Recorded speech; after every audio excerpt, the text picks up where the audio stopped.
Most startup founders are completely trapped in their own companies, and they are constantly putting out fires, never knowing on what to work on first. And if they stop working, the startup stops working as well. That used to be me as well, to be fair. But ever since I implemented this one thing, I've been able to run my startup working as many hours as I want. And this hasn't just worked for me. I've helped countless software companies at Elevate Your Delivery to do exactly the same thing. So in this video, I'm going to show you exactly what you need to build a startup that runs itself, so you can scale with freedom. There is one essential but massively misunderstood element of a self-running startup, and it's systems. And specifically, delivery systems. If your startup doesn't have delivery systems, then you are the system. And if you are the system, then you are also the bottleneck. What most founders never realize is that they are not running a startup. They are manually running a series of tasks, projects, and people from inside their own head. Which means the moment that you step back, the entire thing begins to fall apart. But your startup, and understand this, is not a to-do list. It's a collection of delivery systems, each one with a clear function. So predictable outcome and defined process for execution. And this is where most founders go wrong. They never actually map or build those systems consciously. So here's what you need to do. First, identify each function in your startup. Every software company has core delivery functions, like understanding the user needs or building those features or deploying those features into production, measuring that impact is very important as well. There can be more or less, but those are the main cores in any software startup. When you're doing this, I recommend using something like a Miro or any other tool that allows you to create flowchart diagrams. With these function outs, then identify the goal of each function.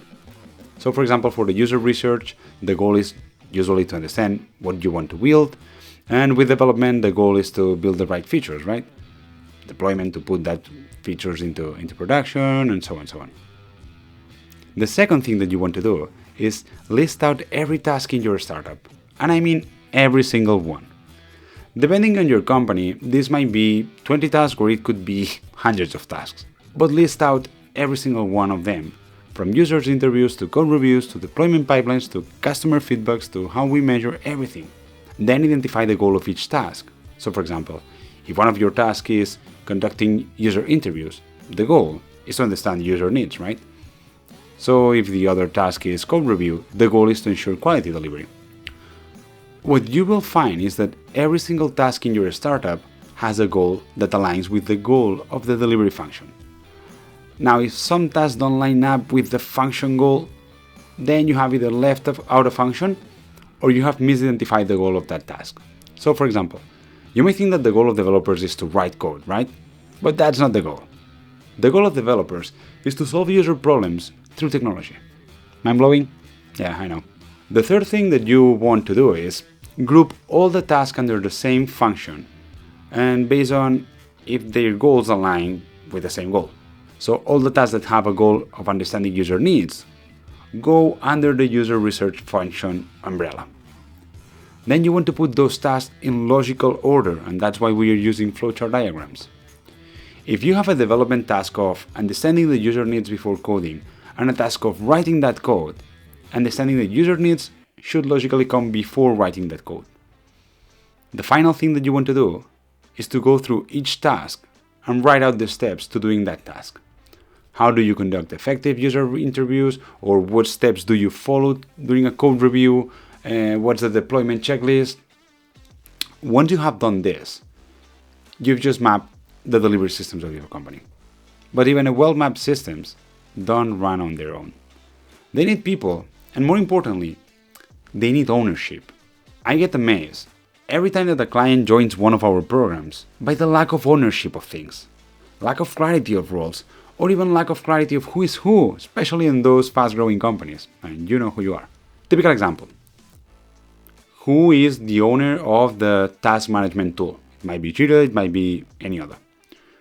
Who is responsible for the deployment pipeline? Who owns the user research process?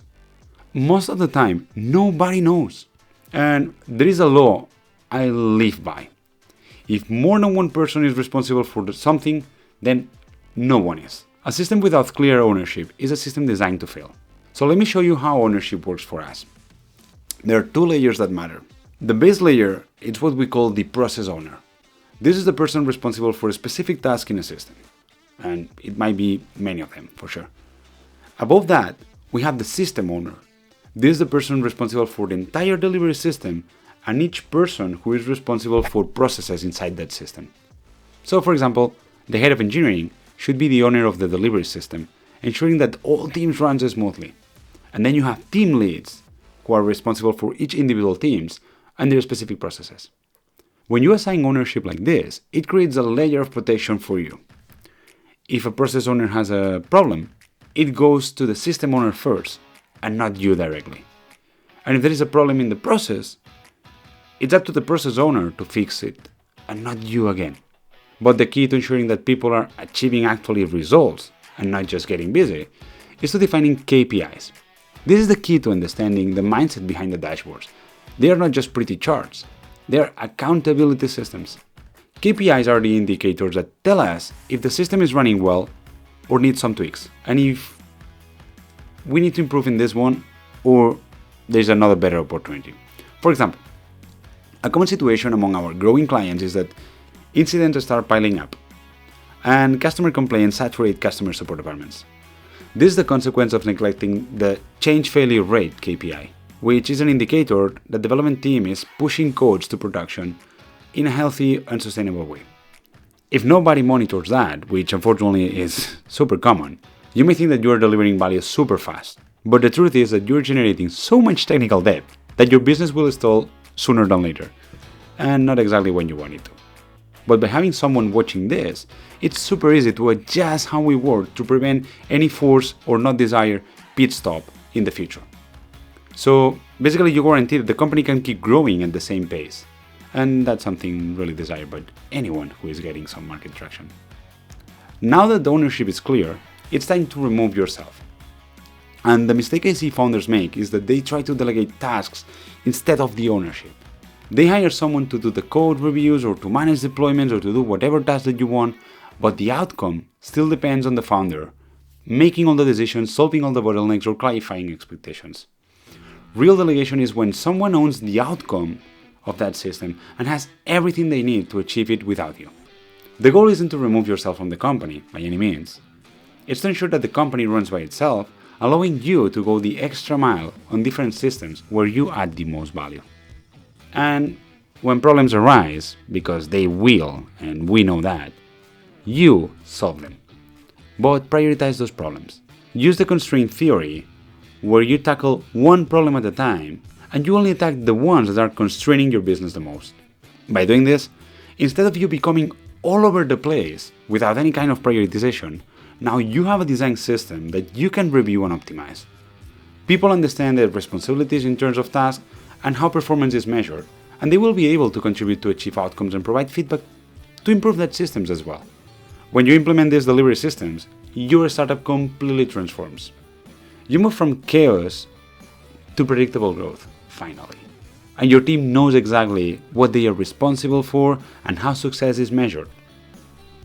Now, building the systems can be really tedious, sometimes even a nightmare. I won't lie to you. But it makes all the difference. And if you work with us at Elevate Your Delivery, we can give you those SOPs to start getting improved results without all the pain of going through it yourself. Look, building systems is the foundation of any scalable company. And building delivery systems is especially important for a software company. But you need to know where to start.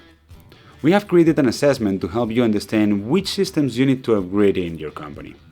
It might be delivery systems, it might be impact systems, or even improvement systems. Take the assessment, the link is in the description, and it will show you exactly where your biggest constraints are and what to focus on first.